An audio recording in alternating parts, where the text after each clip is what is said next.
thank you for joining us. I'm Joy. And I'm Laura. And this is The Witches of Letters, a supernatural rewatch podcast. Buckle up as we dive into Season 1, Episode 18, Something Wicked. Have you ever read Something Wicked This Way Comes by Ray Bradbury? No, but I have read Macbeth.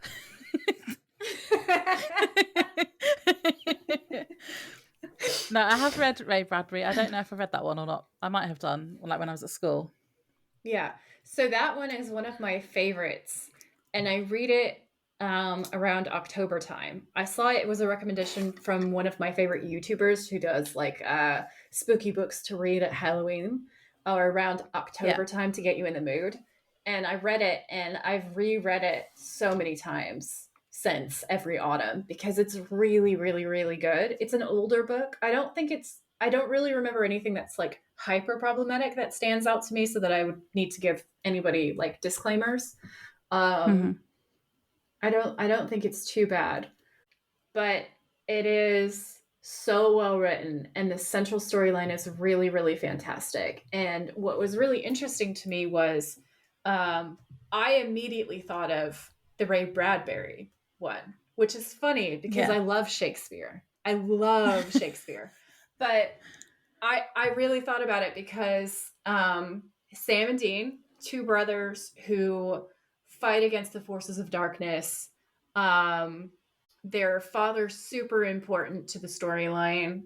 And there's parallels that I can't say without like giving spoilers. But in Something Wicked This Way Comes, it's two best friends, but they're basically brothers. Like they were born on the same day, minutes apart. And they have to face down evil forces that come into their small town in Illinois. So again, it's still the Midwest. We're still set somewhere really similar. And this writing, like this book, actually really heavily influenced Stephen King as well. And so when I was like thinking about the title and I was thinking about the episode and how central children are to the storyline and how we're going back in time with Sam and Dean being so young and we're watching them start battling the forces of darkness at such a young age, it really, really made me think of this book. Yeah. So it's more of a link to that for you, not just the title. Yeah. This episode was definitely like a brotherly episode or like a sibling kind of bond episode. Yeah, I feel like that was the main storyline. I feel like the Sam and Dean bond, Sam and Dean history, and like getting an understanding of who Dean is as a character, like really keyed into him. Because I feel like Sam's storyline with Jess, we kind of keyed into him a bit more. And now we're getting an opportunity to turn around and investigate Dean a little bit more. What makes him tick, why he is the way he is, why he feels like he has to protect Sam so much. Like we already kind of get that. But this episode, I feel like really just kind of peels back other layers of the onion, so to speak. Yeah, and it's been very Sam-centric for quite a while now. Yeah. So which we're not mad about. But it's nice to return for a minute to Dean and get an understanding of the dynamic between them. Like I love that moment where there's only so much food left and Sam's like, "Oh, but I want this." And so like Dean it gets really angry, throws away the other bowl of cereal because he's like a kid and he doesn't have like self-control to be like, "Fine, I'll eat this one." Pours Sam the bowl of Captain Crunch, and then Sam's like, "Do you want the prize?" It is so cute because you can like tell the way that they're trying to look out for each other. Even from the beginning, even before anything really crazy happens, like they're just adorable. And I love it so much. And I love seeing like baby Dean, so cute, and little baby Sam, like the younger versions of themselves are super cute. I feel like that casting was really good. I was just gonna say that, like, casting was so good. So that makes it so much more enjoyable because there's nothing more frustrating than when you're like, why did they choose that guy?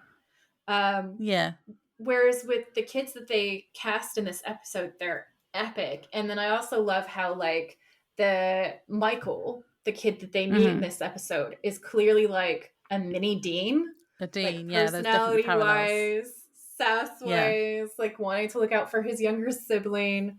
yeah, It's really good. And I had a lot of fun watching this episode. yeah. And it was scary. Like the actual Striga thing was really scary. It was really scary. The special effects were really cool. Oh, like This with the is glowing like, mouth. yeah, this is like the polar opposite of Demon Dust for me. I thought that was really fucking scary looking. I loved it. Yeah, I was like, yeah, I yeah. The believe glowing that. mouth was really scary. Hmm. Uh-huh. I was like, this Yeah, monster is fully sucking the life force out of everyone. yeah, So yeah, yeah. It was a also, solid episode. there is a town in small town USA, and Laura actually sent me this information to have a look at. But there's a place called Black River Falls, which, firstly, that's an excellent name for a horror setting. Okay. Um, I'd go there. and it's in Wisconsin.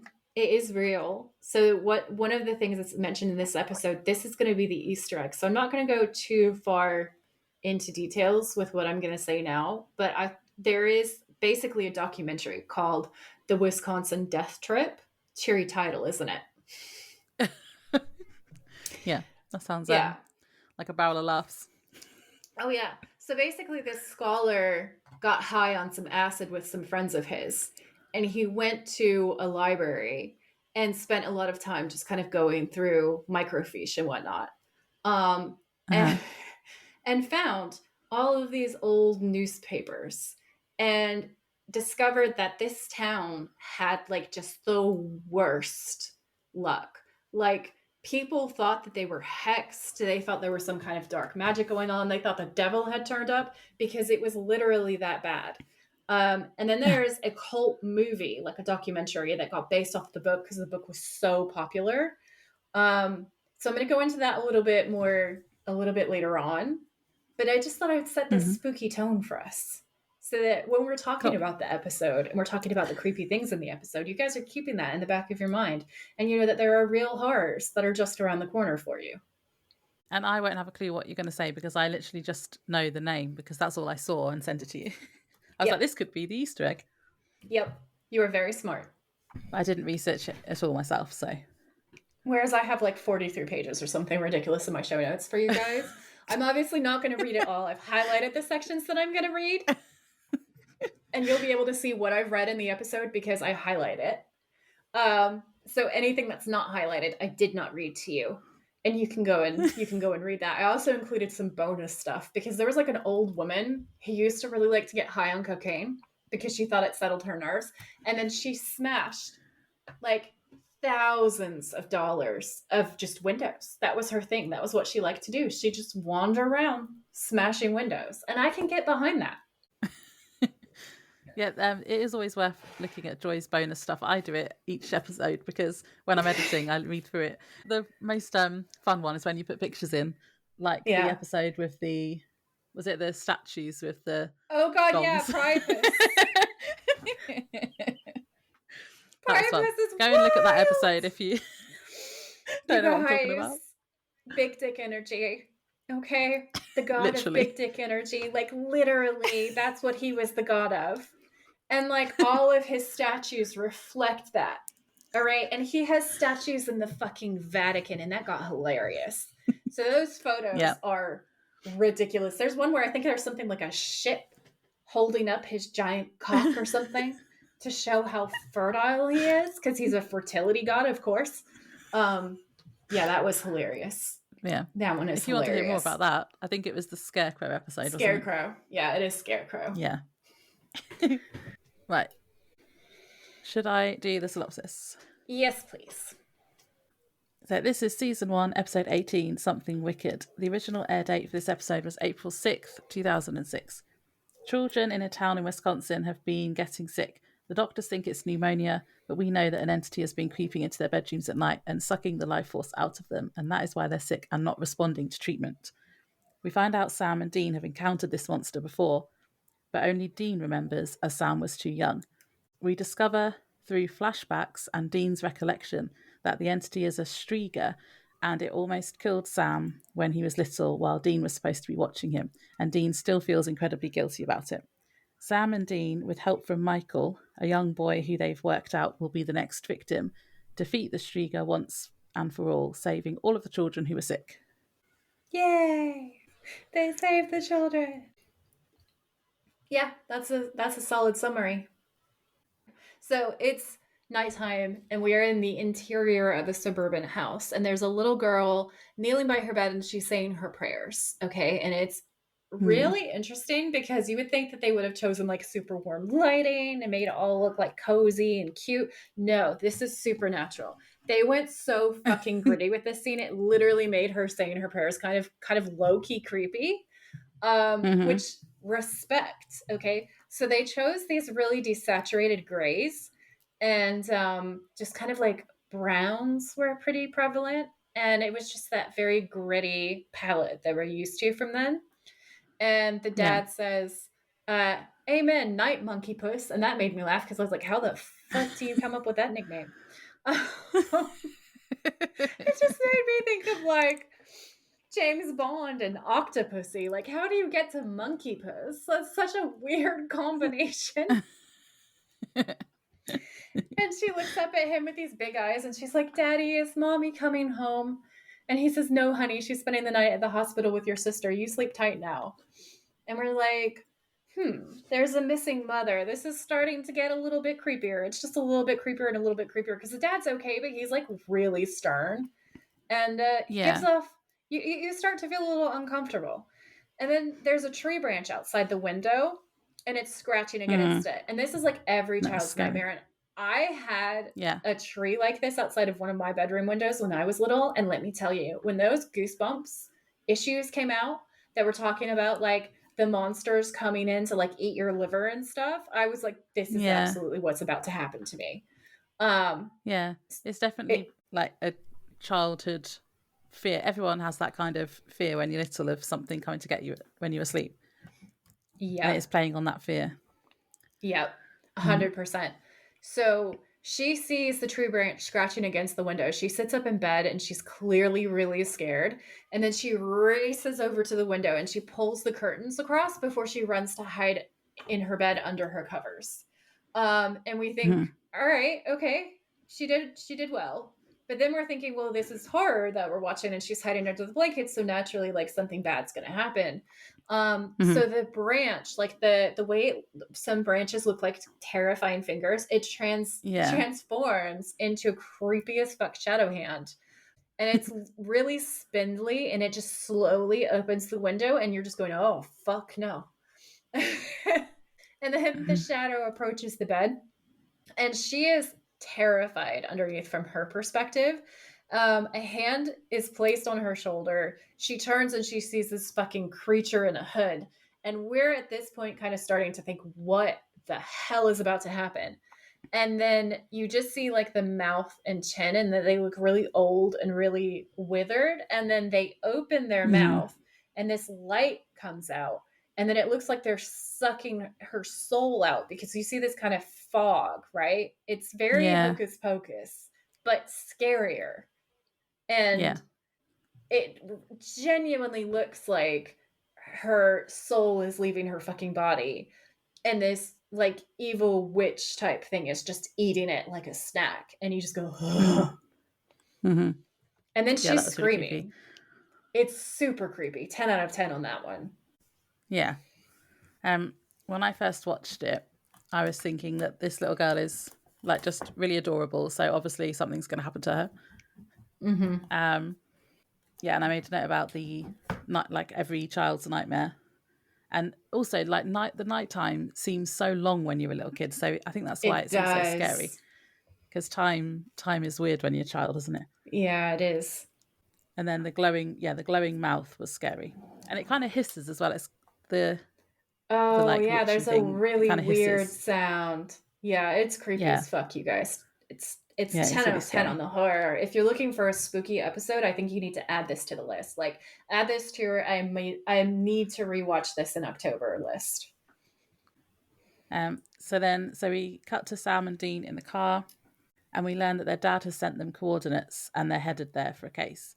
And they're arguing about this, aren't they? Because Sam is saying that he's researched and it's like, there's nothing there. I don't know why he's sending us. But Dean says their dad wouldn't have sent them there for nothing. And I liked this little bit of banter. I've written down what they said. So Dean says, "You're a real smartass, you know that. Don't worry, I'm sure there's something in Fitchburg worth killing." And Sam says, "Yeah, what makes you so sure?" Dean, "Because I'm the oldest, which means I'm always right. And as an older sibling, I can confirm that is Yeah, true. We are I always am right." also the oldest, and I can also double confirm this. We are right. We are right all the time. That is a fact. And this is the first clue for me that this is obviously about siblings. They were really kind of pushing this sibling thing hard because we know Yeah. from the opening scene that the girl, her sister's sick.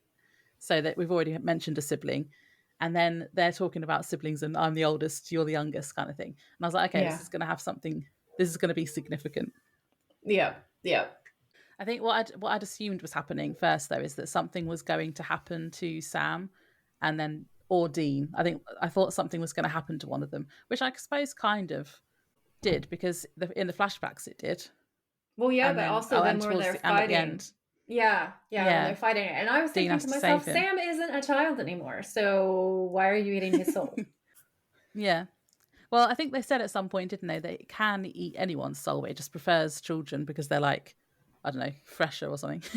Oh, I missed that part. I was thinking it's because he's super psychic and therefore he's a tastier snack or something. So it was going to make an exception. Or I was thinking because it already started to eat him and then didn't finish when he was a kid because it got chased Yeah, away, it didn't it? recognised him. Yeah. It's Yeah. just like, oh, this one. So yeah, Yeah. those were my Yeah. thoughts.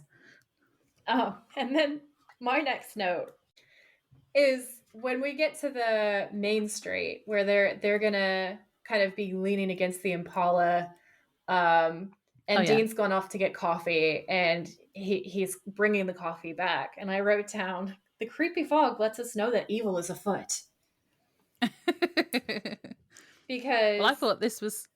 Oh, sorry. Sorry, I was just gonna say because it's gothic. Yeah.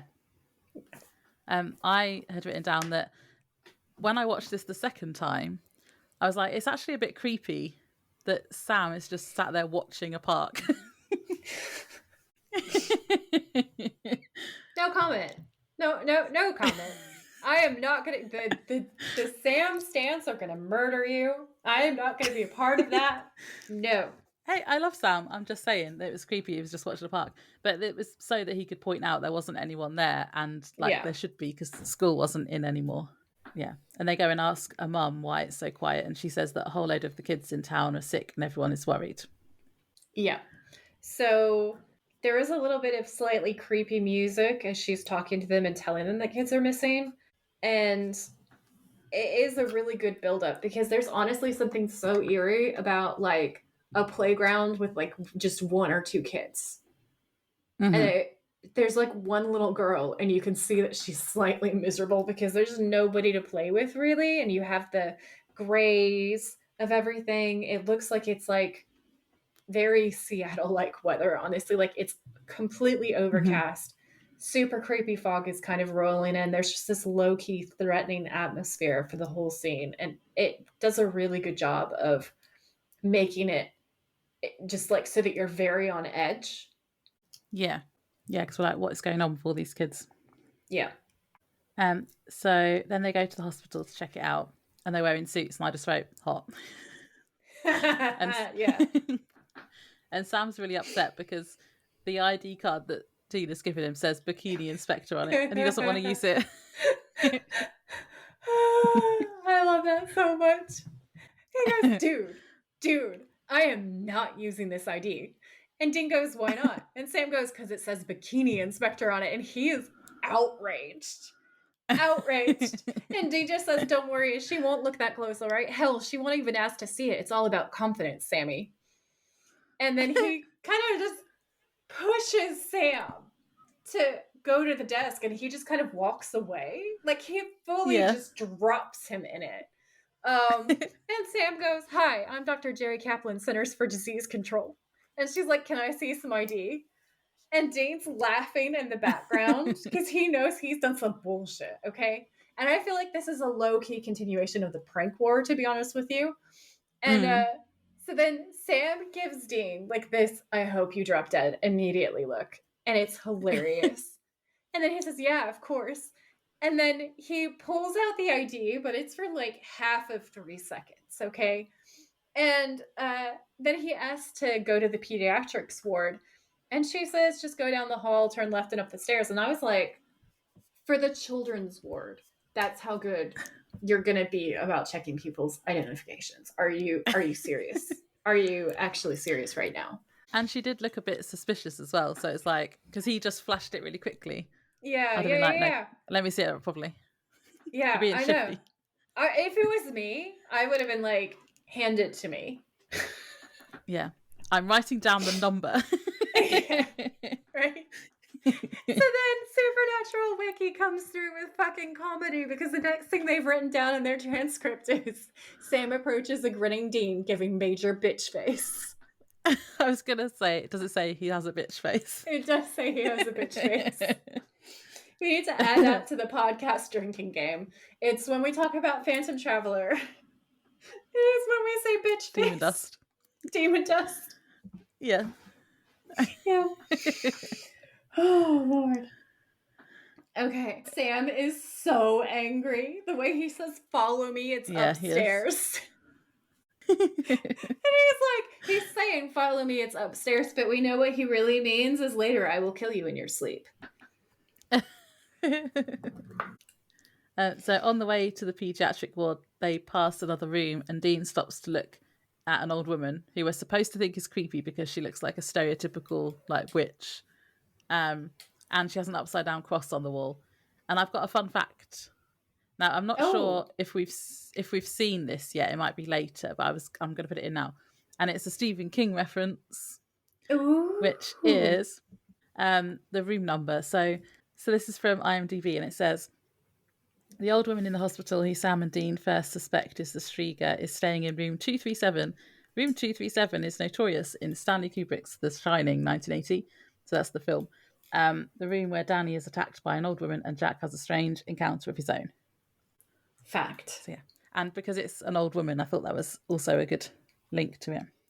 Oh, absolutely. One of the things that I love about this episode is they actually highlight the stereotyping of old women as crones and hags and in league with evil. Yeah. And immediately say, well, that's trash.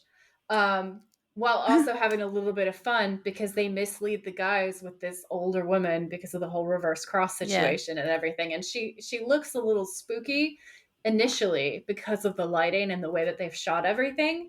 And I was such a big fan of that. I was just like, let's go feminism. You badasses. I love this. I also wrote down suits equals happiness because there's a section where they're walking down the hall as they're walking down the hallway and they kind of look in and it just looked really, really good. And I was just like, yeah, I'm happy. Yeah. So they talk to the doctor in charge, who is Dr. Heidacker, who we find out later is the bad guy, but we don't know this yet. He always plays evil doctors, can I just say. This actor, the only thing that I've ever seen him do is play evil doctors. I think I've seen him play evil doctors in 3 separate shows now. I didn't recognise him. So he's the evil doctor in this. He's the evil doctor in Smallville. So he and Jensen have worked on the same other show. And then I saw him in something literally just the other day. Like, I think it might have been on TV where I was flicking through and it did a recommended thing. And he was playing an evil doctor in that too. And I was just like, wow, he knows what his strong suit is. I've seen Smallville when it was out. Wait, is Jensen in Smallville as well? Yeah. I didn't know that. Okay, so he plays the coach, like the older guy that Lana's dating, who they meet in Paris, and then he comes back with her. Huh. So what's really fun is Jensen also auditioned for parts on Smallville. Like, he auditioned to be Superman, and it got really close until it was just him and Tom Welling. And I've listened to them both talk in separate interviews, and Tom Welling was like, Jensen Ackles is so handsome, and Jensen Ackles is like, Tom Welling is so good looking. And they're just so cute and so complimentary of each other. It's really like heartwarming.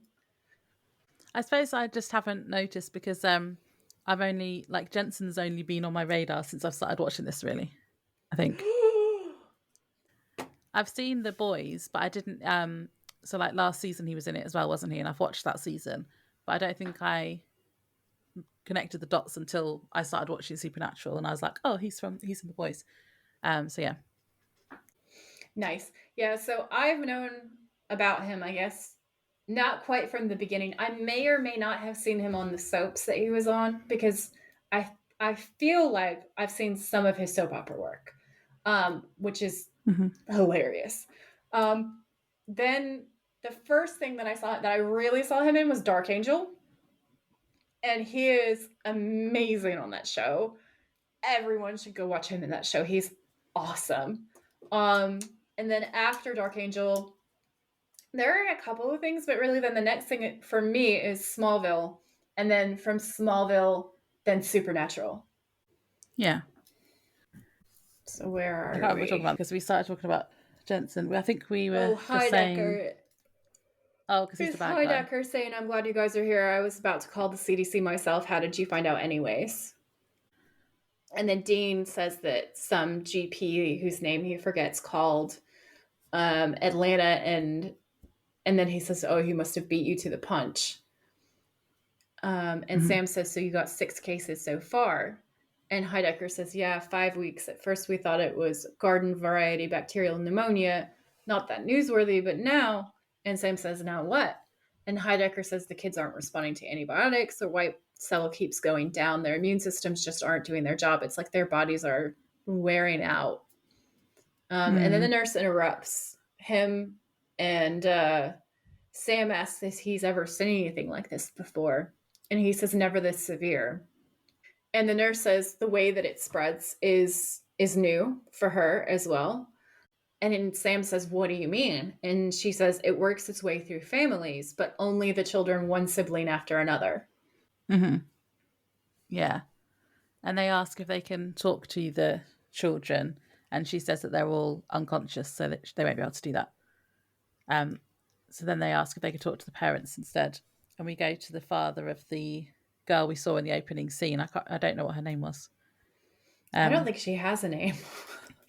So he's explaining that both of his daughters are now in hospital, and the eldest got it first. And Dean asks how he thinks they got the pneumonia, and he says the window was open. Yeah. And then they're talking, and Dean asks if the window was open both times, and he says, I don't really remember, but the second time for sure. And Sam says, do you think that Bethany opened it? And he says, it's a second-story window with a ledge. No one else could have opened it. And so then Sam and Dean are walking and talking. Oh, so she did have a name then. She's Bethany. She is Bethany. Oh, yeah, and this is where Sam is saying something like, oh, well, he's not going to be, no one's going to be at their house for a while. So they get the idea to go break in. Yeah. I wrote this down. I was like, Dean's proud look at Sam's break-in idea. He is so thrilled every single time Sam is like, let's do something illegal. Dean is just like, that's my baby. So Sam and Dean are in the room with the little girl from the opening scene. Sam's using what looks like a black light on the walls, and Dean has his EMF detector. Yeah, and so Sam goes, whoa. And he says, you were right, it's not pneumonia. And Dean comes over and they look at it, and there's this fucking enormous, like, black, burned in handprint into the wood. And I wrote down in all capitals, and it takes up almost half of the page because I'm screaming. I wrote down, how did no one see a fucking giant claw mark on a white window ledge? Yeah. That seems impossible to me. Maybe they just thought it was some dirt or something, but yeah, that would have been really obvious. Like, it's clearly a demon claw. That's all I'm saying. Like, there's nothing else that it could be. I just feel like you couldn't mistake that for it. Because I will say 10 out of 10 to the, set designer. Whoever designed it, it looks real. And it looks terrifying. It's scary as fuck. But then it's like, how do you miss that? It's like 3 feet long. It's like the size of my torso. Yeah. And the dad's all like, the window was definitely open. There's no way for him to not see it. There's no way. And he didn't mention, by the way, there's a giant demon claw print on my windowsill. And Sam echoes that because he says, what the hell leaves a handprint like that? And Dean is staring because he's looking as if he's already seen that before somewhere. And then we get the first flashback. This is definitely a flashback episode. So it flashback to young Dean looking at a photograph of a very similar handprint. And John is telling him to look after Sammy and leaves a loaded shotgun with a child. Just saying. Yeah, great parenting, John. I had a side note here to ask you. Do you think that Jeffrey Dean Morgan had been made to look younger digitally here, or is it just because he doesn't have a beard? Right, he does not look right without a beard, and I don't care for it. I literally wrote down, it's all in the beard. Yeah, I agree. He looks hot with a beard. He looks weird and incorrect. Like, to the level, you know how Henry Cavill had to have a mustache for that other part that he was doing, so they had to digitally erase his mustache on Superman. And there's parts where people pointed out that it just looks weird because he has this digital upper lip situation, and it just hits the uncanny valley in some way. Like, Jeffrey Dean Morgan without a beard is similar. There's a similar level of something is amiss. Yeah. And I wasn't sure of the time whether it would have been if there was anything digitally done as well, or if it was just that he's not got a beard so he looks younger. I think that they had him shave so that he appears to be younger, and that's how they're doing the time thing. Because also I found that one IMDb fact where he's only like 6 years older than Jensen Ackles, isn't he? But he's convincingly playing their dad, and not in like a bad way. He doesn't look super much older, but he does look a lot more mature than they do. And I do think a lot of that's in the beard. Yeah. He's really convincing us their dad. I looked that up, by the way. Did you? When I was editing that episode, let me just see, because I think he is a bit older than you said. Okay. I'm sure I wrote down the dates here. Oh yeah, I've written down the dates in my notebook. Okay. Jeffrey Dean Morgan was born in 1966. This is according to IMDb, so it might not be accurate. All 1966, and Jensen is 78. Yeah. So that's 12 years. I can't do math, so I'll 12. I'll go along with it. So yeah, so he's a bit older, but still not like dad age. No. Yeah. Fun fact. I think I'm so used to seeing him with a beard that when I see his naked face, it's like, you know, when you have a small child and the small child is upset because you've done something really different to your appearance, it's like that. I'm just like, no, something's different. I don't like it. People do look a lot younger as well when actually, yesterday I saw my brother and he'd had to shave his beard off for work and he looked like a baby. Yeah, Nick, beard to no beard, looks so different. He looks really young without a beard, and then when he has a beard, he looks a lot more mature. Like, I wouldn't say he looks old, but he looks more mature. And then when he has a naked face, he looks so much younger. It's wild. Yeah, so maybe it's literally just that, and the fact that the colouring, because on the flashback they've kind of made it a bit older looking, like not sepia, but almost. Yeah. I had another note to make about Sam, the kid that plays Sam when he's little. He just looked really depressed the whole time. He's sitting watching cartoons. I think he's watching Thundercats, I think. And he just looks like he's, not loving life. I was like, this poor kid. Yeah. I mean, I feel like when you're the youngest and you get left alone with your older sibling and they're completely in charge, there usually is a little bit like, why are you in charge of me? You're not my parent. I had a note about the hotel. Okay. It was bowling themed, which was fun because it was called the Kingpin Motel, and they had like bowling pin lamps and stuff around. Did you notice those? I just was like, this place looks terribly decorated. I hate it. And then I just kind of stopped there. The wallpaper was weird. It was so weird. But no. Bowling. It's like they're bowling. all themed. Bowling. Wow. Okay. So what I thought was interesting was John goes through the whole, like, what to do in case of emergency thing, and it's not at all the normal stuff. It's like, here's your gun, keep everything else closed, don't answer the door, shoot first, ask questions later. And I thought that was funny because that made me think of Asylum, where Sam tells, I can't remember her name, is it Kate or something? tells her shoot first, ask questions later, and she almost shoots Dean. And Dean's like, hey. Oh, yeah. That was clearly John advice. And so John says the most important thing is, and Dean says, watch out for Sammy. And then they both look at Sam. And I was like, so from the very, very, very beginning, it's always watch out for your brother. Yeah. Oh, I did have from IMDb. It says the cartoon that Sam is seen watching during Dean's first childhood flashback is Thundercats. So I did have that written down. So we go back to the present, and Dean says he knows why the dad has sent them there because he's faced this thing before, but it got away. And then they drive to a motel, and Dean has obviously been explaining what he knows on that journey. Mm-hmm. And Sam is asking what a striga is. And Dean says it's a kind of witch. And Sam has been really aggressive with his questioning because he's like, well, I've never heard of it.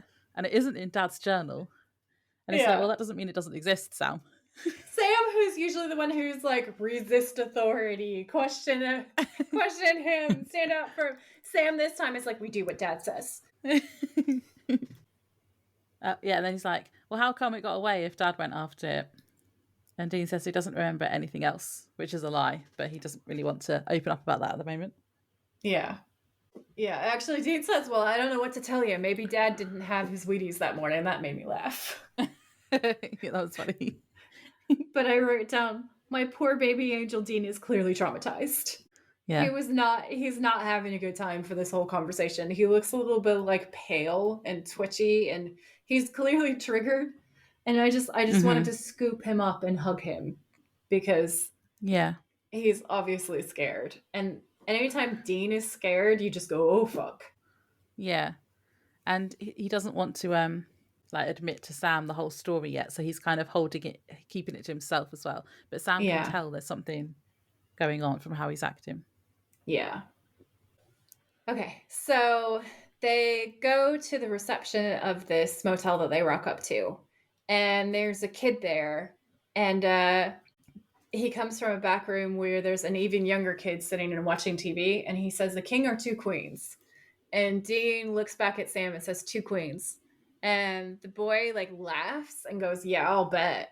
And Dean goes, what did you say?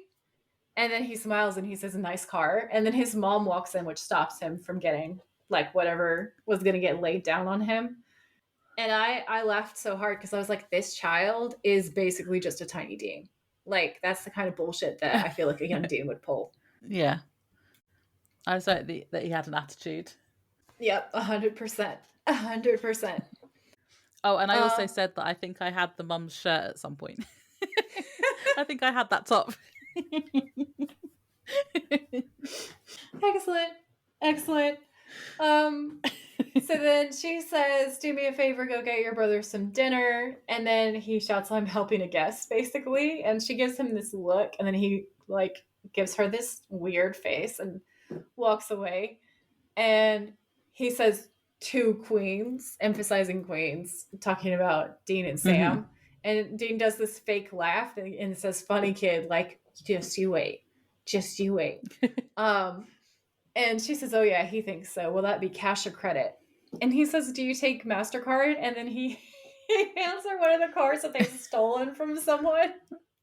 Yeah. You can see his name is on it. That was good. So then Dean watches through the door as the boy pours a glass of milk for his younger brother. And I wrote down milk transition. And I was 100% on the money. And I was so excited. I wrote fucking nailed it. Because basically they zoom in on this kid pouring milk for his kid brother. And then when they zoom out, it's Dean pouring milk for baby Sam. And we're in a flashback. I wrote milk flashback. Yeah. And I put, what the hell is on the TV in the background? I didn't notice what this one was, but it looks like, I worked out it's either, it looks like someone having a seizure or someone in a rocket taking off. I couldn't work out what was going on. And there wasn't anything on IMDb for me. No, I looked at it and I knew what it was, but I just the name hasn't come to me. I guess it's something that's like He-Man adjacent. Like it's something of that era. But yeah, I'm blanking on what it's called, but if I think of it, I'll definitely tell you. Yeah, if anyone knows, let us know. Yeah, for sure.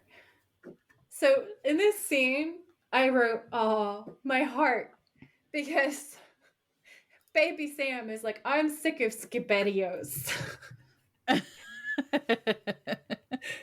I laughed so hard.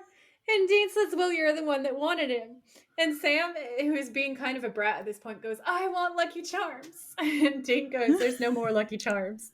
And Sam goes, "I saw the box." And Dean goes, "Okay, maybe there is, but there's only enough for one bowl, and I haven't had any yet." Meaning that Tiny They're Sam mine. has rinsed it, probably. Yeah. Rinsed it. And Dean hasn't had anything. And Sam's like, "But I only want Lucky Charms." So Sam gives puppy dog eyes to Dean, and Dean goes, he dumps Yeah, out doesn't he Sam's just? bowl of SpaghettiOs into the trash and then really like slams the cereal box on the table. Sam doesn't give a fuck. He's just like, "Yes, I'm getting my own way." And he reaches in and grabs the toy, and then he says, "Do you want the prize?"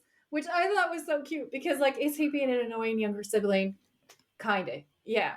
But is he also immediately like, "Here, I'll give you the prize because you wanted it, but Yeah. you're giving it to me." So he tries to be nice back, and I was just like, my heart cannot take the amount of cuteness that's happening right now. I was That not was cute. prepared. And also, it made me nostalgic for when you used to get prizes in cereal. Do you remember that? That was so cool. Yes.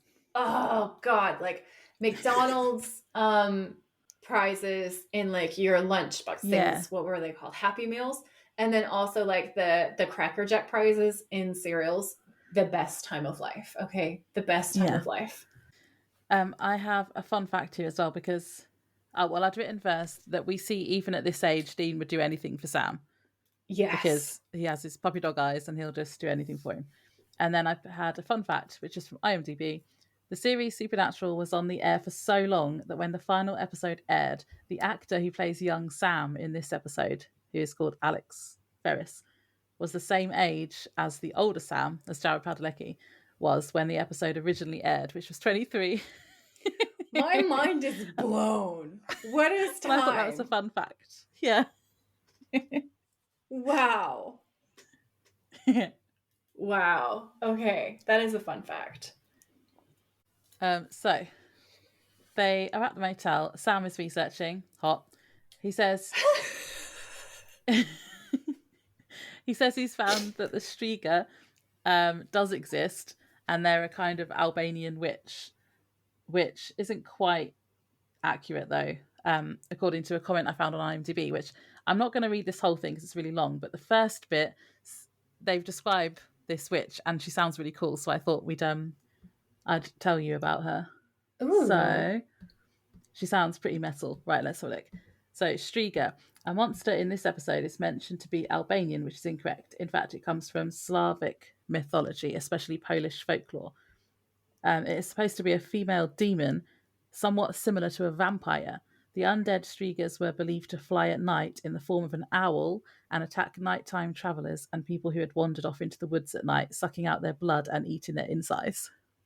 Yeah. Yeah, and I thought that just sounded quite cool, so I thought I'd read that out. I love it. I love it. The only thing that I have that's a variation says that the name apparently stems from the mythological Strix of ancient Rome and ancient Greece. And that's it. And I just thought that was an interesting piece. But yeah, no, that's she does sound super metal. That article goes on to say that they can be male or female. So I thought that was interesting because we have a male one in this episode, don't we? Yeah. And also traditional methods for like killing them do include things like nailing them down. So the whole thing about like raw Yeah. iron makes sense. So yeah, those are our witchy folkloric little corrections for the episode.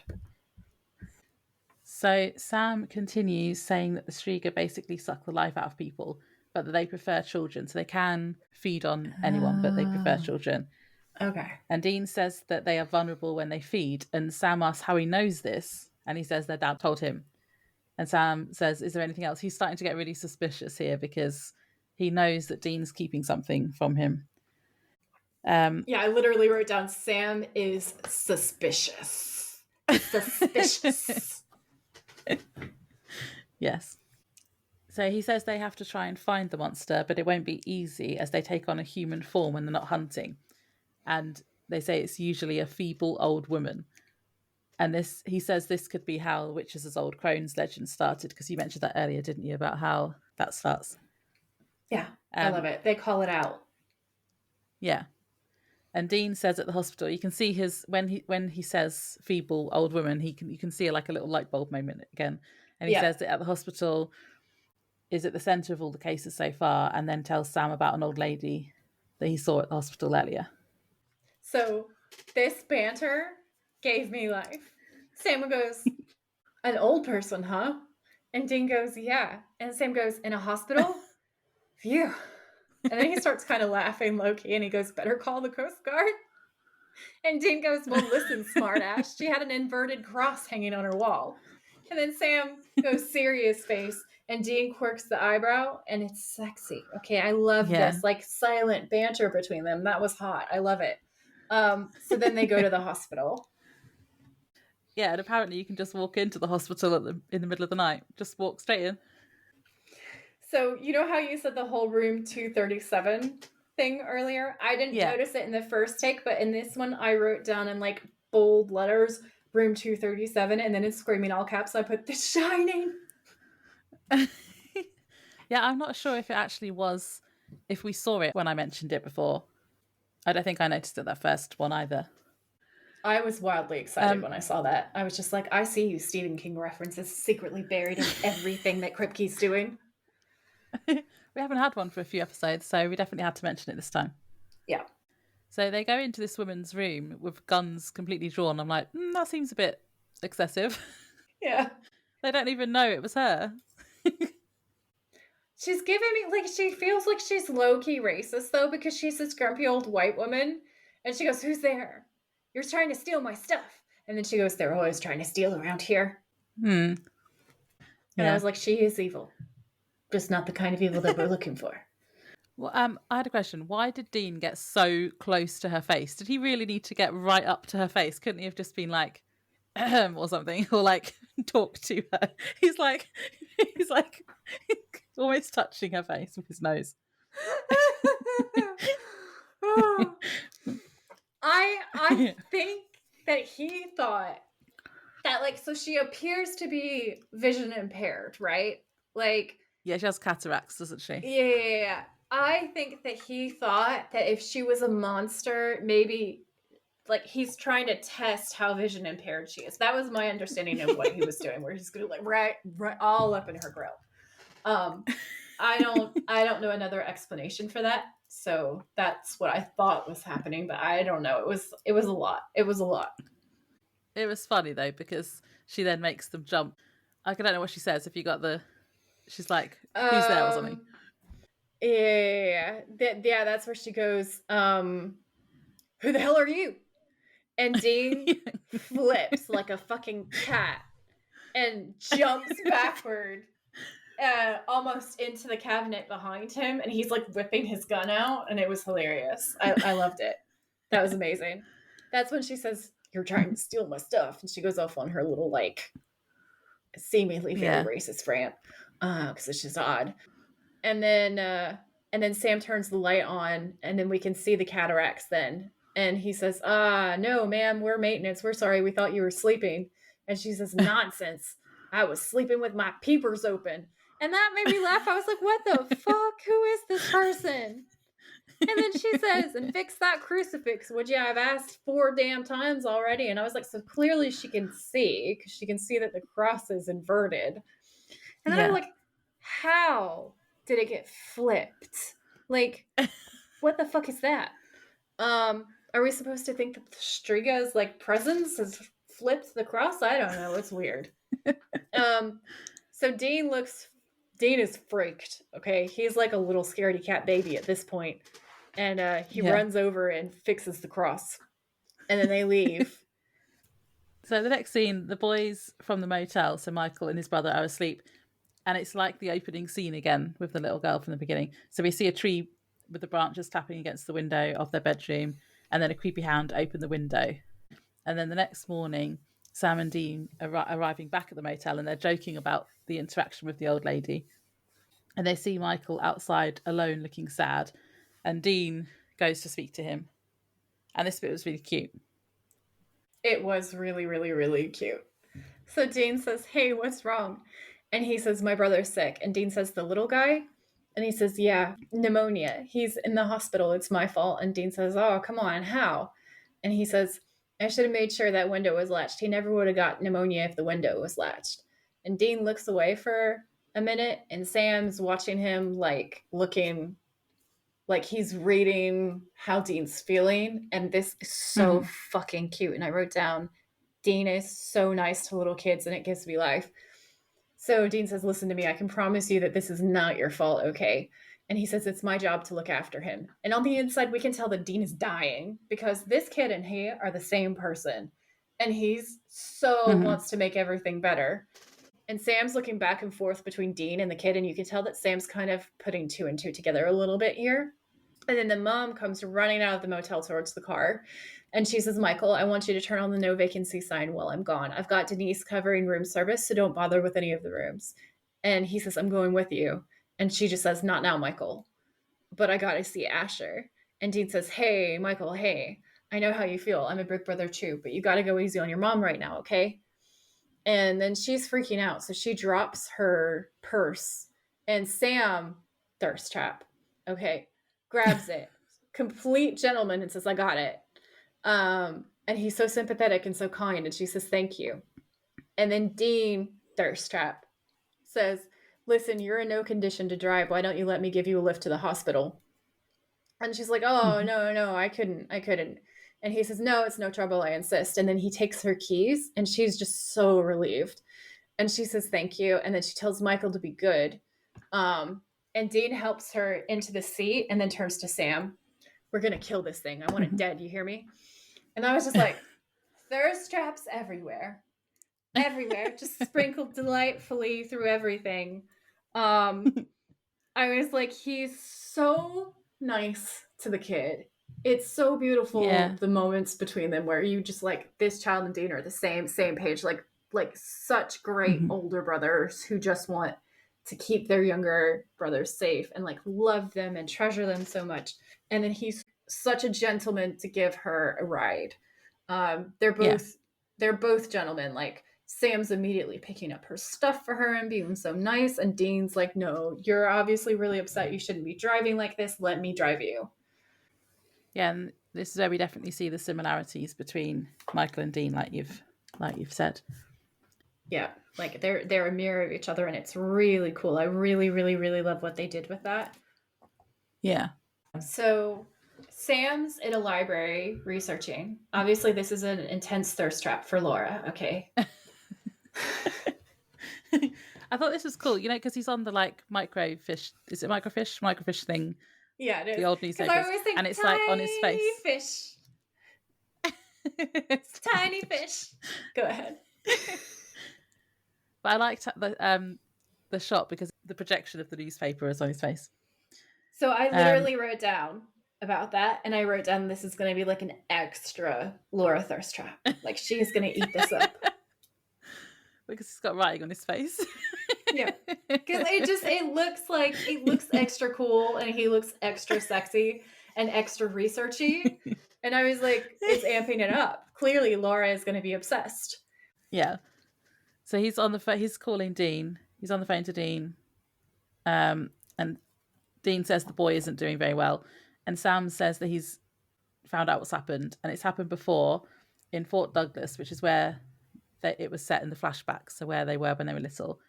And then he mentions 3 other towns, which is a Simpsons reference, which I didn't catch the first time. Me neither. I had no idea. No, but the episode of The Simpsons is one of my favourite episodes, and it's so this is what IMDb says. Ogdenville, Brockway, and North Haverbrook are the names of towns that Sam mentions as locations where the Striga had previously attacked. These are also the names of the 3 fictional towns in The Simpsons, where Lyle Lanley conned the inhabitants into paying him to build shoddy monorails in the episode Marge versus the Monorail from 1993. That is such a good episode of The Simpsons. I don't But I really didn't remember. I'm notice gonna have to the go back and rewatch it. reference. Yeah, I didn't notice it the first time, but I thought it was a fun fact, so I put it in. That's awesome. And then he says, from his research, he's found out the Striga strikes every 15 to 20 years, and it goes on for months, and it kills dozens of children before moving on. He says the earliest record he can find is from Black River Falls in the 1890s. And I'm now going to hand over to Troy. Okay, so he says, talk about a horror show. Whoa. And can I just say that is not an exaggeration? Like, I knew this was going to be the Easter egg, but I started reading it and pages, you guys, pages and pages and pages of just like absolute horrors. So I chose like a few, and I do mean like a very few to read to you. But if you want the entire shit show, it's all in my show notes and you can go through and read it. But holy fuck. Like, you know how I'm always like, each episode, I'm like, this one is the creepiest that it's going to get. Like, can't get creepier than this. No. And then each time I'm wrong and it gets even creepier. Like, this is the creme de la creme of this is the worst that it could get. So I don't think it can get worse than that. I'm just going to say it now. I don't think it could get worse than this. So what this is referring to is something that did really happen in Black River Falls, and the dates are correct too. And the way that this got into the public consciousness is there was a book written in 1973 by a historian called Michael Lessie, and it's called Wisconsin Death Trip. And basically it charts, to quote from the article, numerous sordid, tragic, and bizarre incidents that took place in and around Jackson County, Wisconsin between 1885 and 1900, primarily in the town of Black River Falls. The events are outlined through actual written historical documents, primarily articles published in the town newspaper with additional narration by Leslie, as well as excerpts from works by Hamlin Garland, Sinclair Lewis, and Glenway Westcott, which thematically parallel the incidents depicted. The text is accompanied by contemporaneous photographs and portraits taken in Black River Falls by photographer Charles Van Schaik. So all that really means, if you guys haven't heard contemporaneous before, is just that he was taking photos as these things were actually happening. So one of the reasons why it's so creepy, and I have a bunch of the photos in my show notes if you want to look at them, and they are really spooky. Like, there's some really weird ones. There's this one woman really dressed up, just draped in snakes. And it reminds me, I just watched that episode of the X-Files, you know, where they have the faith church, the like strange snake church, and there's snakes everywhere. It's like that. It's bizarre. So there's this truly creepy, like 1800s, 1900s black and white photography, and people just look like done, like crazy, odd, like the world is falling apart around them. And it was. And it's documented really, really, really well in the photos. So I highly recommend flicking through that. But the result of this book's success is that it developed a really cult following. And so in 1999, a British filmmaker adapted the book into this critically acclaimed docudrama film of the same name, and that took off. And then Stephen King and Neil Gaiman, who we know are huge influences of this show, were actually influenced by this story. So Stephen King's book of novellas, Full Dark, No Stars, cites Wisconsin Death Trip as the inspiration for the story in 1922. And then, you know how I said that this reminded me of Something Wicked This Way Comes by Ray Bradbury? He goes on to say that his 1979 novel, The Dead Zone, echoes the beginning scene of that book by referring to a lightning rod salesman in a chapter titled Dark Carnival. His novels Salem's Lot, Needful Things, and Fairy Tale also contain references from Something Wicked This Way Comes. So that book, I mentioned it earlier on, but you guys really have to read it. And it really weaves into this whole death trip thing too, because in Something Wicked This Way Comes, you have like a dark kind of force rocking up into a town and apparently just slowly destroying it with these different temptations. People start giving into their darker natures, and it's the slow unraveling of the town, which is really what happened in this actual real place. So, Neil Gaiman also cites Death Trip as highly influential in the headspace that led to his 2001 novel, American Gods, that was later adapted into the television series of the same name, which we know really influenced Eric Kripke in his work on Supernatural. So it all kind of comes full circle, which means that Black River Falls is a real key point for the show. So what happened was between 1885 and 1910, in addition to a disintegration of the local economy after the closure of several industrial mines, the populace is plagued by a diphtheria epidemic that claims the lives of numerous children, as well as a series of violent crimes, murders, suicides, arsons, religious delusions, mental illness, and superstitions. Talk of witchcraft and devil worship circulated among the residents.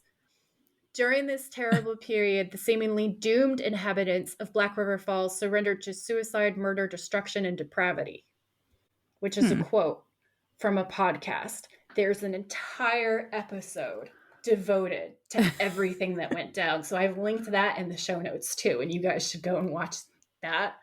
There's also an article from Ranker written by Aaron McCann that's really good.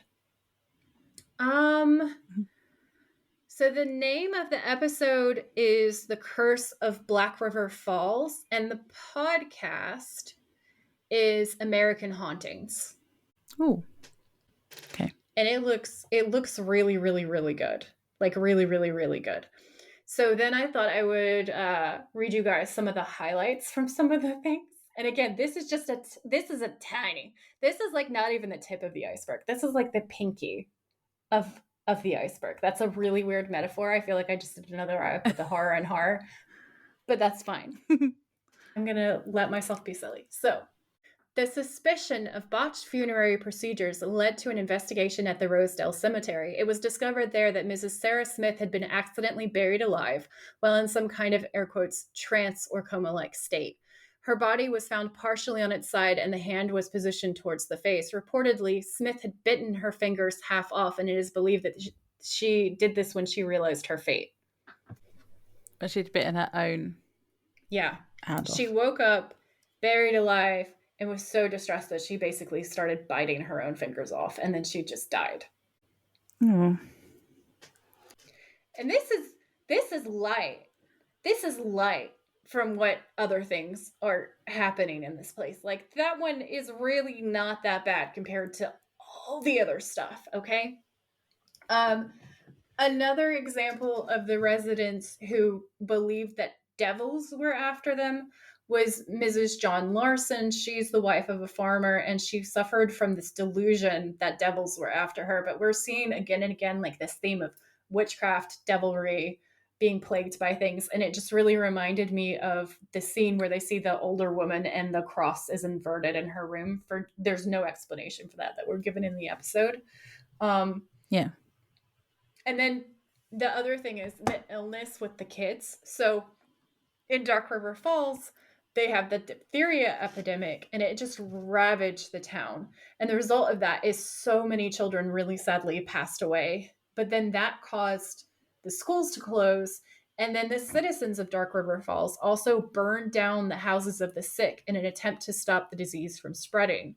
The epidemic caused even more suicides and murders due to the grief and panic caused by the illness. Yeah. And again, these are not the worst ones. So then I've seen two versions of this farmer story.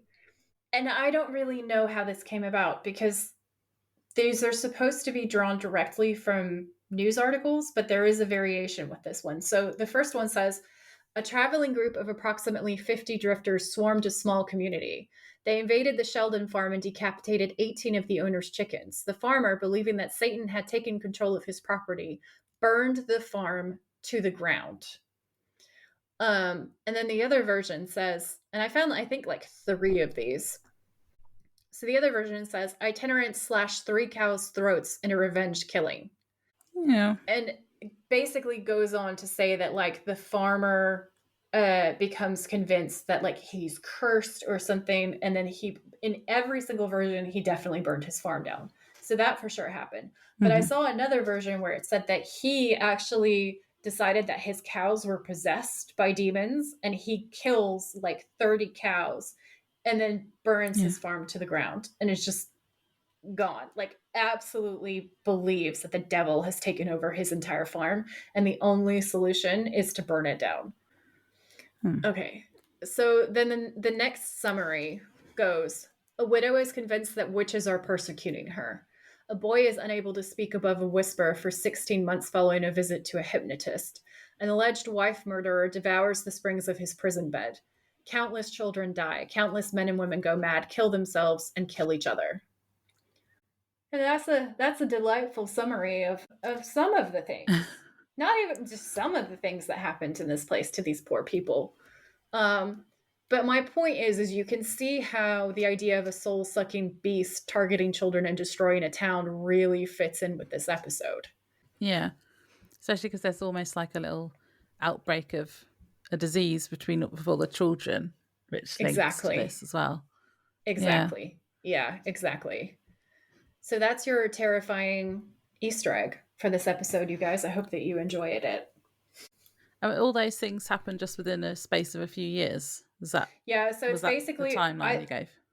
the timeline, I think the full timeline is about a decade. And the Yeah. commentary goes that, like, yes, bad things happen, and yes, they can all happen in a particular place, but this place saw so much more bad stuff than is at all reasonable. Like, there's so many different newspapers that covered it, and even now are covering it. Like, the New York Times did a piece about it, just talking about the mind boggles at how many terrifying, weird things go down in this one small town in just such a short span of time.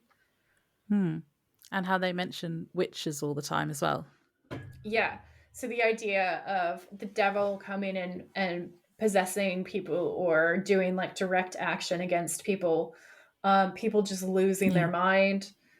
And it seems to attract a really strange number, like different types of people. Like there's one person who is this super famous opera singer. When I think it was she moves to this town. She's really rich, everything's great. And then just disaster after disaster suddenly befalls her after she moves to this place. And then she's so poor that the next thing that you know, she's eating, sources vary between saying chicken feed or cow feed, but like actual animal feed, because there's nothing else to eat. Like, it is just, it's crazy. It's like it's something that touches everyone who goes there. And right before this happened, and these series of kind of like knock on disasters, it was a really prosperous, pretty, happy place. And people loved it. They loved going there. You know how we talk about the show hits on primal fears? I think this one hits our primal fear of like, any town could be Salem. Like, if you apply the Yeah. exact right pressure points to any group of people, you could get Salem or some Yeah. variation of what happened in Black River Falls. So I think that's the horror that we hit. That's that universal fear. Yeah. It also reminded, it crossed my mind when you were talking that it's a bit like the town in Scarecrow, but like maybe the aftermath. Yeah, that's a really good point.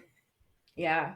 We definitely have seen a sequence of like terrible things happening in specific locations. So you have Scarecrow, where the locals are sacrificing people so that they keep the good harvest. Yeah. You're right. Like, what happened to Black River Falls could really be the aftermath of they've angered the god, and now the god's going to come get some. Vengeance everywhere, just everything going wrong that could ever go wrong, and everything just spiraling down. And then we also had the Benders, where you have this creepy backwoods place, and people are just hunting people for fun. And it's like that creepy, if you go and stay somewhere new, kind of in the middle of nowhere, and you have to trust strangers, there's that. And then we get to this place, and it's just like the soul sucking monsters. And I also think there's a little bit of the primal fear of like things happening to kids. Like we all want to always like protect kids. And so it's extra Yeah. scary if there's something that's targeting young children. Yeah. And also because we were all young children once and we had those fears when we were little. So, the Exactly. fear of it's like nostalgic fear. It is nostalgic fear for sure. Okay, so Sam is still flipping through the newspaper archives and he sees a photo from one of the cases and notices that Dr. Heidacker is in it. And he says to Dean, he's talking to Dean about this. And Dean's like, okay. And he's like, yeah, the photo is from 1893, though. So they Yeah, know I that love it's it. now him. But it's so funny because Dean's on the phone and he's in the room with the doctor, isn't he? And Yeah. he's just looking at him all like suspicious afterwards and glaring at him in a "I'm going to kill you, you evil bastard" kind of way. Oh yeah, no, I love it. I love it. Because you know that the only reason why Dean is not opening fire is because there's like kids and oxygen tanks and Yeah. stuff because it's a hospital.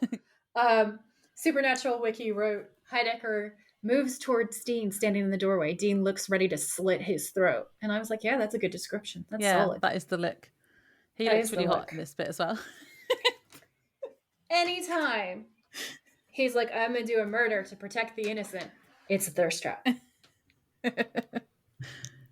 There's that closing bit where Heidecker says, well, nothing's more important to me than these kids. Yeah, because you're eating them. Yeah, right. Um, yeah, and he says, just let me know if I can help. And Dean says, I'll do that. But he says it to the tone of like, I'm going to murder you. Um, he's like, I'm going to rip you apart with my bare hands. It's just, it's super violent and great. It's just like every once in a while he channels The Shining and we're waiting for him to go all Jack Torrance. And it's so satisfying when he does. So then we cut to Sam and Dean at the motel. So Dean's gone back and they're talking about Heidacker, and Sam says he thought that Dean would have shot him there and then. And Dean says, first of all, I'm not going to open fire in a freaking paediatrics ward. But I love that line. I wrote down, but it was okay earlier in the hospital when you were going to shoot the old lady in her room. That was clearly different, Laura. And Sam just says good call. Yeah. So then Dean has a plan, which is to use Michael as bait for the Striga so they can shoot him when he's feeding, because Dean had said earlier that he knows that it's vulnerable when it's feeding. Yeah. And Sam says no, and they have a bit of an argument about it. And I found an interesting comparison here to Dean and Macbeth, because the title is based on Macbeth, isn't it? So By the pricking of my thumbs, something wicked this way comes. Yeah. yeah. So, and that's I did look it up on the RSC website. It's Act 4, Scene 1. And it's the second witch that says that. And fun fact, I played one of the witches in Macbeth at school when I was at high school. It wasn't in a production, it was just in like a drama lesson. And I can't remember which witch I was. Which witch? But I was one of the three witches, obviously. You were the best witch. But yeah, so there's similarities to actual Macbeth, and I've written it down. Where is it? This is from Supernatural Wiki, but I've worked out something, Joy. We keep referencing Supernatural Wiki, but there's two, because there's the Supernatural Wiki, which is where the transcripts are from, isn't it? Yeah. And then there's on fandom.com, there's also Supernatural Wiki. Yeah. And so this is from fandom.com, and it says the title of the episode alludes to a line in Shakespeare's Macbeth. The full line is, by the pricking of my thumbs, something wicked this way comes. The line is said by a witch in the play, and Striga is Albanian for witch. The original line refers to Macbeth and his craze for power and willingness to sacrifice anything to complete his goals. This may be a reference to the dark side Dean has shown, specifically his willingness to use a child to kill the Striga, which I thought was interesting. So they're comparing him to Macbeth. Yeah. So I thought I went back and forth on it because as we go through the episode and they talk it out, we realize that there's no other way to kill the Striga. And then what are you going to do? You're just going to let it keep murdering innocent children. So the option is that you use the kid as bait, yes, but you totally protect the kid. And then you kill the monster that's killing all these other kids. And Yeah. like, it's really the only practical choice. But I do Yeah, it love is. how Sam immediately tries to be like, no, we're not going to do this. And he's like, Michael's a Mhm. kid and I am not going to dangle him in front of that thing like a worm on a hook. And he's genuinely angry. And then they debate it back and forth. And then they come to the same conclusion that like, actually, this really is the only way. Yeah. Um, It's like out of and desperation, like they can only do that. It's absolutely, like a it's pure desperation. yeah, like it's a risk, but it's definitely going to kill more people if they don't risk it. 100%. Like there's no other way to go about it. And so just before we move into the next scene, I need to tell you this note that I wrote down where I saw the first like bit of the motel decor of this flashback that we're going into, and I rate this motel room as a pastel nightmare. And then I wrote down Morticia's line where she goes, "But Debbie, pastels?" That's funny. Ugh. Ugh. Pastels. Okay. Not all pastels, but damn, these pastels were very. But Debbie, pastels? This way we have another flashback, isn't it? Mm-hmm. Mm-hmm. Yeah. Yeah. So Dean is saying that it's all his fault, and Sam asks why, and he's like, "What have you been hiding this whole time?" Like he's like, "You need to tell me now." And Mm-hmm. then we have another flashback, and Dean is explaining in a voiceover that he was climbing the walls as they'd been stuck in the motel for days. He went to get some air but left Sam alone asleep. And then in the flashback, we see him lock the door and go to play video games in what I assume is the main building of the motel. Yeah. And then at closing, he walks back and sees something's wrong in Sam's room. He opens the door, and I've written down my notes from the initial watch through, which says, "Ew, it was getting Sam." I wrote down, well, that's terrifying. Yeah. It's the hands. There's just so much. It's a 10 out of 10 creepy. Again, Mm-mm. prime spooky season watching, you guys. You really need to give it another go at like Halloween time because this is a very Halloween time episode.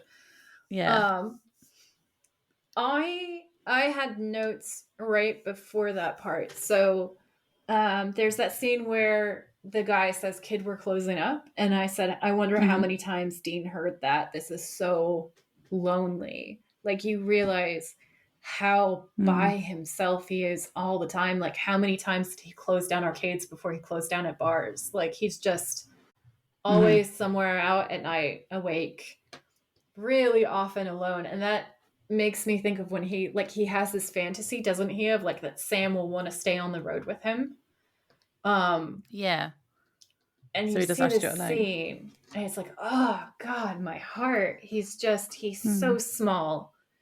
And then he's walking back, and while he's walking back, and it's very like Macaulay Culkin in Home Alone, Mm-hmm. there's a station wagon shot of which is like a family in it driving past him, and like the Impala is so different from a station wagon. What he's used to is the Impala and this like really lonely existence. And then it's like it's not exactly the same thing as the kid walking up with his nose pressed to the glass, seeing the happy family on the inside, but it does the same thing considering that this is an on the road show and the Impala is their real home. Like it Mm. creates that contrast really, really well. And there's sad music playing, and it really, really rips up your heart, but you like really get to understand Dean so well in just these couple of sequences. Yeah. I like how he didn't really have a childhood. Like he's been hunting monsters since he was really little. And it kind of Really links to little. that very last scene, which we'll get to, but Yeah. where he's saying about Sam's saying about having the innocence of not knowing these monsters exist. And it's like, well, Dean hasn't had that innocence either. No. Yeah. 100%. So then, as Laura was saying, he realizes that something's really wrong and he goes in, and we see the Striga attacking Sam and sucking the life force out of him.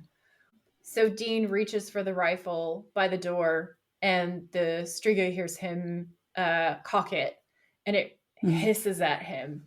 And Dean kind of pauses because he's absolutely frozen in fear. And as he does, John bursts through the front door, gun raised, and he's shouting, "Get out of the way." So Dean ducks, and John shoots the Striga multiple times with his handgun. The Striga jumps through the bedroom window glass, shattering. John rushes to Sam's bed and pulls him close, cradling him. And he's like, "Sammy, Sammy, Sammy, are you okay?" And Sam is like, "Yeah, Dad, what's going on?" And he says, "Are you all right?" And then he turns around and he glares at Dean. And Dean says, he's stuttering, I just went out." And John's outraged and he says, "What?" And he says, "Just for a second, I'm sorry." And he says, "I told you not to leave this room. I told you not to let him out of your sight." And I was thinking to myself, what about Dean though? Like, at what point he's still a kid. Are you a parent to Dean, who is also super fucking young? Yeah. And so Dean's just on the outside looking in as John is like lovingly holding Sam. And we kind of come back to the motel room, and I wrote down in my notes, "Oh my God, did John use them as bait?" And then I wrote down, I hadn't even noticed that. Beardless John is bad. I hadn't even realized that that's what he was doing. Yeah. But yeah, that makes sense. Yeah. And I was like, well, you're a hypocrite because you're telling him off for leaving the room, but you obviously used your children as bait. So. Yeah. And obviously wasn't like watching out like they do later in the scene where they use Michael as bait. They were watching him very, very closely, and it wouldn't have ever got to the point where it would have got him. Exactly. I also wrote down, they made this Striga male and highlighted that old crone witch thing is problematic. And then I wrote, as problematic as John's parenting. When it cuts back to the present day, Dean, he just looks so sad. Oh my God, I know. I was like, oh no. It's like, it's one of those things where if it was a different moment, I feel like it would have been a thirst trap, but it's just, he's so sad it can't be a thirst trap because that would feel wrong. Yeah, although Laura's like, although later on, I think it's like the next bit where he looks really sad again after he's finished explaining it, and I did put that as a thirst trap. So I've got yeah. So he finishes explaining by saying their dad drove them out of town to pass the gym. And I've made a note to say they've mentioned him a few times. I assume he's a family friend, and this must be significant. He must be a significant person. But then when he got back to Fort Douglas, it had disappeared. Until now. Amazing. And I also made a note to say that Sam is very calm after finding out this information, because I would have been like, what do you mean this thing was sucking on my face? I know, right? Sucking on my face. Oh, Lord. Okay. Because he tells Dean that he was just a kid, so he's kind of sympathising with him and agrees to Dean's plan, even though he still doesn't look convinced. And then this is where I've got Dean gets up and looks really sad again. He was hot here. Oh, man. So we're at the part where he's convincing Michael. Like, he's pitching this to Michael and saying, this is what has to happen, right? And Dean says, just listen to me. You've got to believe me, okay? This thing came through the window and it attacked your brother. I've seen it. I know what it looks like because it attacked my brother once too. And he goes, this thing, it has like a long black robe. And he says, you saw it last night, didn't you? And Michael says, I thought I was having a nightmare. And Dean says, I'd give anything not to tell you this, but sometimes nightmares are real. And I was like, shut up. I'm not crying. You're crying. Because like, Michael is Dean and Dean is Michael, and you know how this is affecting him. And he's so good with this kid. And he's trying so hard to protect him. And you know how horrible he feels to put him in this position. But he understands that the only way to protect all of them is to do what they got to do, and that he has to ask Michael to do this really difficult thing that he should never have to be asked to do because it's really beyond his years. And that's exactly what happened to Dean. And my God, like, I was literally like on the verge of tears. Yeah. And he's so clearly Michael says, traumatized. He's clearly traumatized. Mm-hmm. Michael says, so why are you telling me? And Dean says, because we need your help. And he says, my help? And Dean says, we can kill it, me and him. That's what we do, but we can't do it without you. And he goes, what? No. Michael, listen to me. This thing hurt Asher, and it's going to keep hurting kids unless we stop it. Understand me? And you just see Michael look absolutely terrified at Dean, and then we go back into the motel room. And Dean's like, well, that went crappy. Now what? And Sam's like, what did you expect? You can't ask an adult to do something like that, much less a kid. And again, we're thinking, well, Dean did. And they open the door, and Michael says, if you kill it, will Asher get better? And he says, honestly, we don't know. And Michael says, you said you were a big brother. And Dean says, yeah. And he says, you take care of your little brother. You do anything for him? And Dean says, yeah, I would. And Sam is in the background, and you could see his face, and it's just fucking everything. And again, I'm not crying, you're crying. And Dean goes, yeah, I would. And he says, me too. I'll help. And I was like, you fucking hero. You absolute legend. I did have one note at the beginning of this scene where which was quite funny, so I wanted to mention it. And it's when they first go to him, and it cuts to them talking to Michael. They've obviously already spoken to him, and Michael's like holding the phone up in the air, and it's like he's either going to hit him with the phone or call the police, because he's like, I'm going to call the cops. And I just thought that was quite funny that he was kind of wielding this phone. That's another very like baby Dean move. I love it. Yeah. But yeah, so he's agreed to help them in the end because he wants to be a good big brother and save Asher. Yeah, it's that whole like big brother needs to be the protector kind of thing. Yeah. As an older sibling, I can confirm. So in the next scene, it's now nighttime and they're getting ready for the Striga to come back. So Dean is setting up a night vision camera so that him and Sam can see Michael from the other room and will know when to come back in and save him. And Dean says, we're not going to let anything happen to you. And I wrote, except be traumatized. Except have your soul sucked out of your body a little bit. Just detached. Just a little. I thought that this whole thing was really very film noir. Like, we go back to the dark set and it has that like Venetian blind lighting again. And I thought that was a really cool touch. So Michael says, what if you shoot me? And Dean says, we won't shoot you. We're good shots. And that made me laugh a little bit. Yeah, that was funny. Yeah, I made a note to say, why is he sitting up in the bed wide awake though? Surely he should be pretending to be asleep. But I suppose he was just scared. But that just means that when the Striga does come in, he's just kind of staring at it, and that would be even scarier. I'd have been like hiding under the covers, pretending it wasn't there. Yeah. No, that's terrifying. It's terrifying. Yeah. But I love the back and forth between him and Dean, where Dean is like just walking him through every single step. And he's so calming and confident and amazing that it's really, really, really good. And Dean says to him, we're not going to let anything happen to you, I promise. And I was just like, oh, that's the thirst trap. Yeah, he's definitely put his mind at ease because he knows he's having to do something really scary. Yeah. And so they're watching the security camera feed, and Sam's like, are you sure these iron rounds are going to work? And Dean says, consecrated iron rounds. And yeah, that's what Dad used last time. And Sam says, hey, Dean, I'm sorry. And Dean says, for what? And he says, I've really given you a lot of crap for always following Dad's orders, but I know why you do it. And Dean says, oh God, kill me now. Yeah, he doesn't want to get into his feelings right now, does he?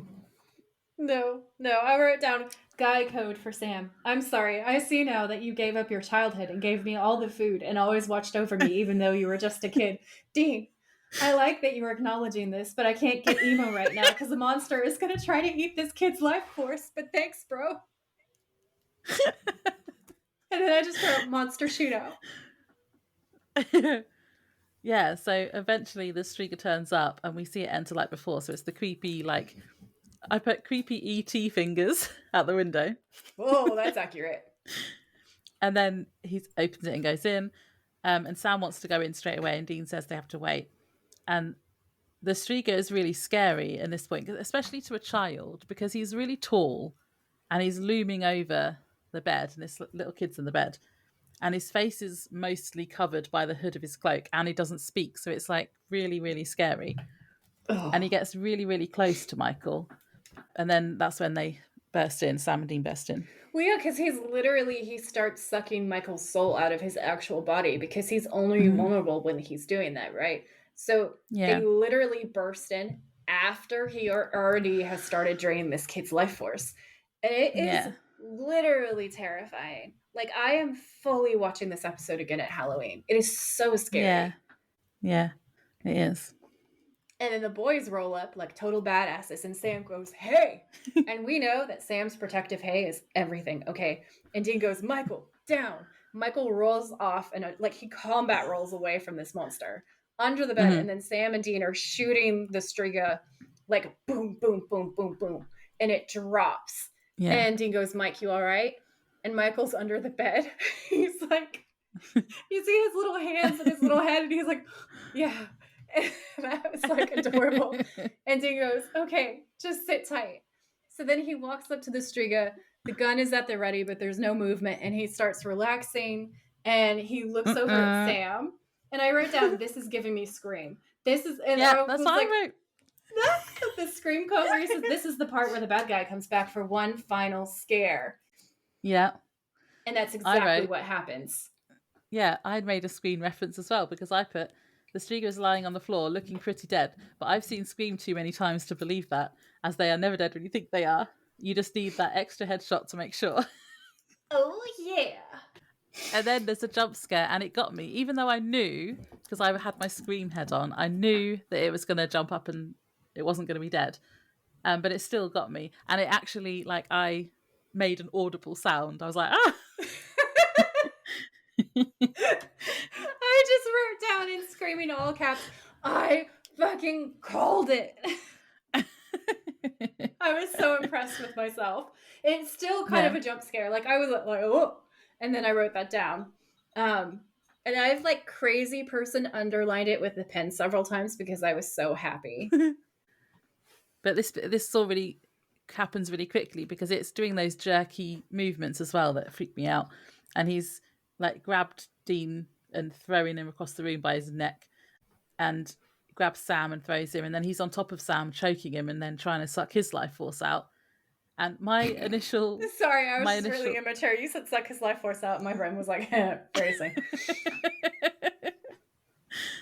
I have a note from my initial watch, which is, seriously, the hands on Sam's face are giving me the ick. Oh yeah, it was awful. And then I wrote down, decaying Sam is well realistic. And then I was like, why? Oh, and then Dean does another hey, and I just thought, I bet Joy thinks that's hot. 100% that is a thirst trap. Dean's hey is always a thirst trap. So Dean goes, "Hey!" And the Striga looks up and Dean shoots it between the eyes and he falls backwards, and Sam is like, starting to recover. That's a Sidney Prescott reference. If there was ever a Sidney, that's Dean's, not in my movie. Oh, It was so good. I love it so much. And then he says, "You okay, little brother?" Fucking thirst trap, guys. Thirst trap. And then Sam's just like putting his thumbs up, isn't he? He's like laying on the floor with his thumbs up. Yeah, I wrote down, he gives the Fall Guy double thumbs up. If you guys have not seen The Fall Guy, you need to go watch it immediately, and then you'll know what I mean, because it's the stuntman thing where you give the thumbs up even though you're fucked. You just give the thumbs up to be like, "Yeah, I'm okay." I still haven't watched that, and you've told me about 10 times to watch it. I will watch it. Laura. It's Ryan Gosling as well. I'm going to watch it. You have to. Like, it is in fact the law. And I wrote down, Dean smiles and then looks completely psycho, but in a hot way. This was the best therapy, murdering a monster. I wrote, we see all the stolen life forces leaving the Striga's body, and Dean shoots him in the head to make sure, because he's seen Scream too. He has. Yes, he has, okay? He knows the rules. So I wrote, Michael pops his head up and is definitely traumatized, but he's looking at Sam and Dean like WTF. Yeah, But he's also looking at them in awe, and you can tell that he's going to remember these heroes forever that saved him. Full hero worship. 100%. Do we think that Michael grows up to become a hunter? Oh, well, maybe because then because he knows about them all now. Well, knows about this monster. Yep. Interesting. Yeah. I wonder he might come back and help them because he's like trauma bonded to them now. Yep. So what I want to see if they actually do another season is I'd really like to see this kid guest star again as that character who's grown up and become a badass hunter inspired by Sam and Dean. I feel like that would be really cool full circle. That would be cute. So in the last scene, they're packing up the car and Michael's mum, Joanna, comes out and Dean asks how Asher is doing and she asks if he see Michael and then he comes running out. And then we learn from Joanna that Asher and all the other kids who were sick are going to get better and are going to be fine. And then Joanna says, so did anything happen while I was gone? And Michael said, no, same old stuff. And I wrote, yeah, I was bait for a life force sucking monster. These two shut up my bedroom and now there's a rotting witch man on my floor. You know, same old stuff. Oh my god. Oh, I said, lol. Wait, what about the bullet holes? Did the monster absorb all of those rounds? Like, what about the back of the room's gotta be shot to shit? I don't know. I loved it. It was great. And there's that one part where Michael's getting really impatient and she says, I better get going before he hotwires the car and drives himself. And I was like, this child is Dean. He's Dean. He's Dean. Yeah.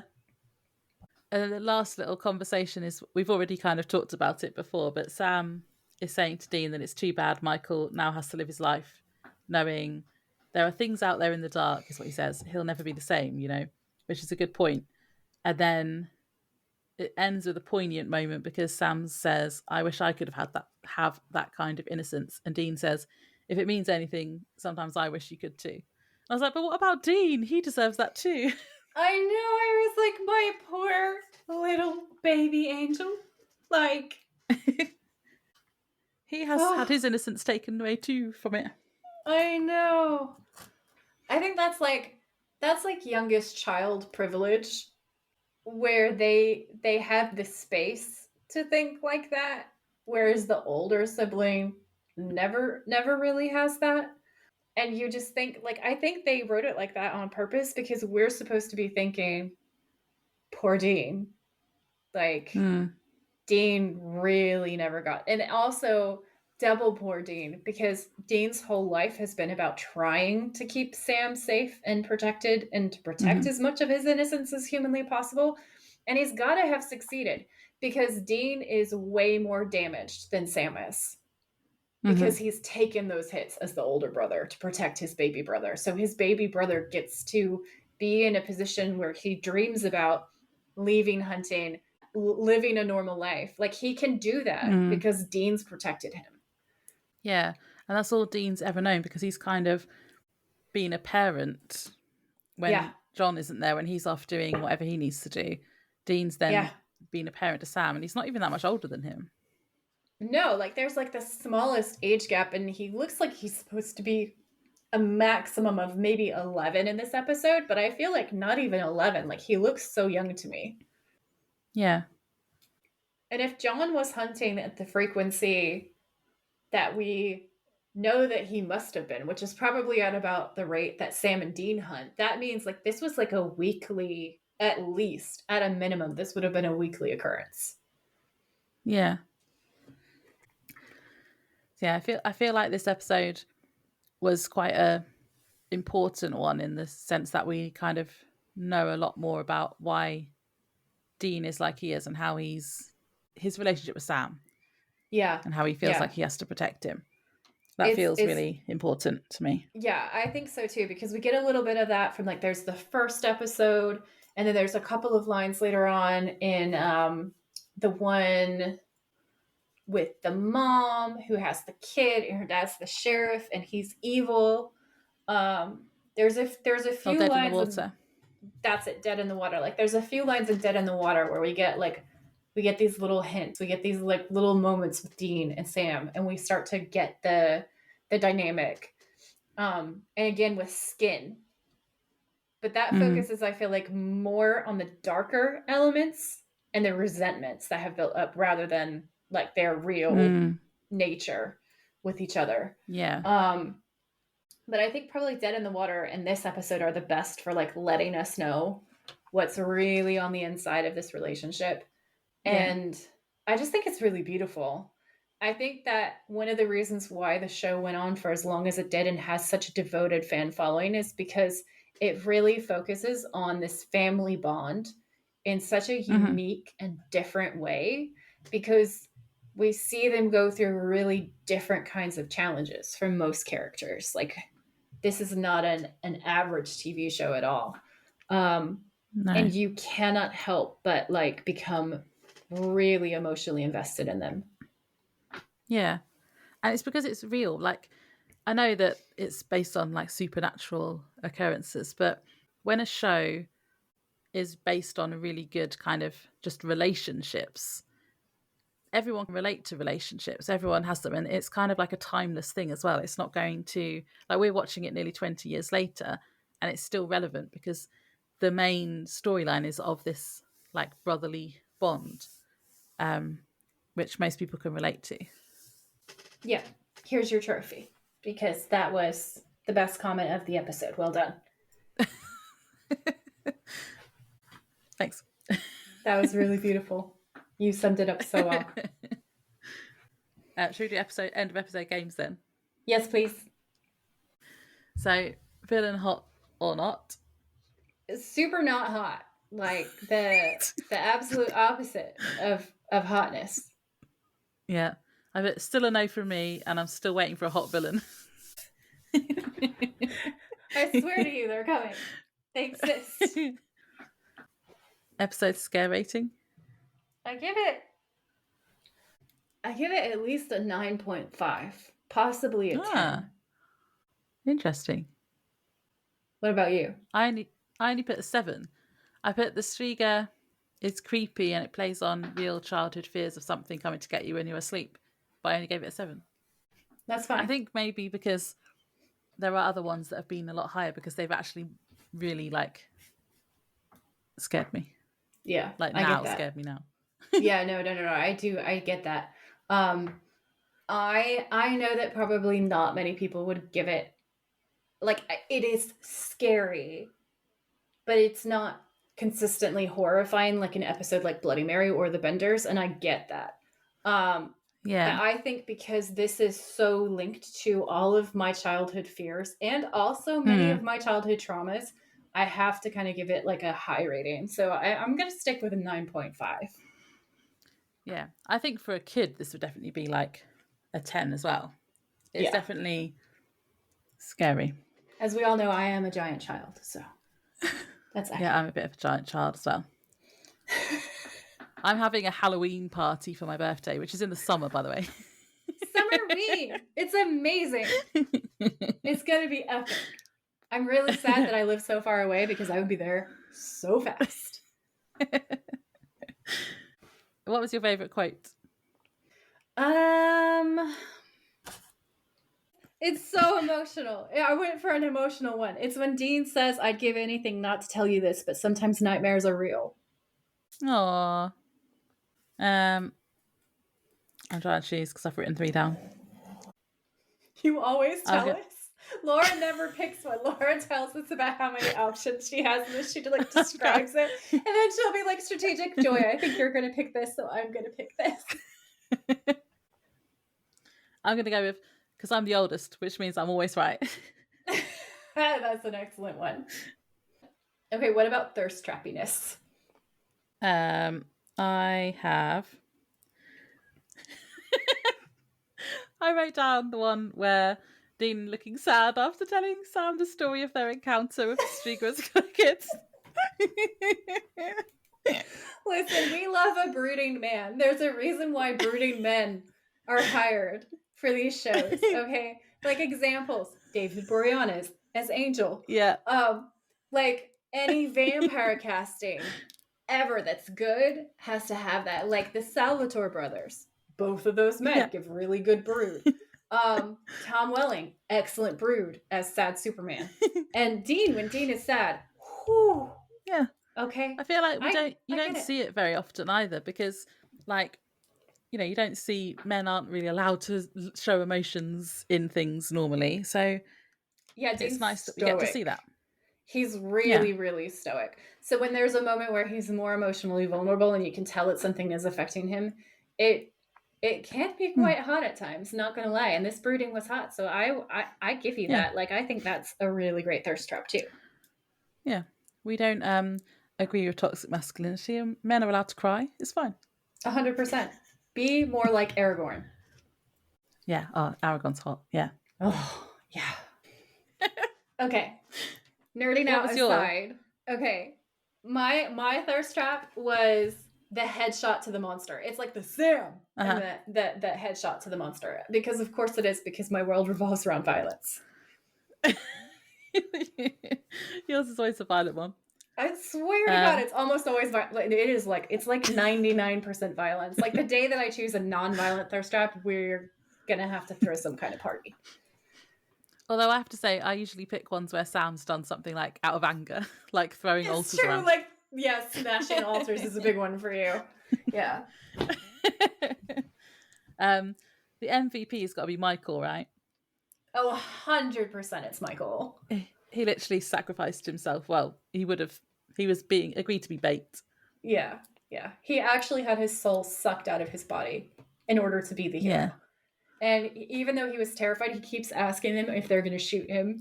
Because he's a tiny child. And he's like, you're not going to shoot me, are you? And they're like, no, we're not going to. We're really good shots. You're going to be okay.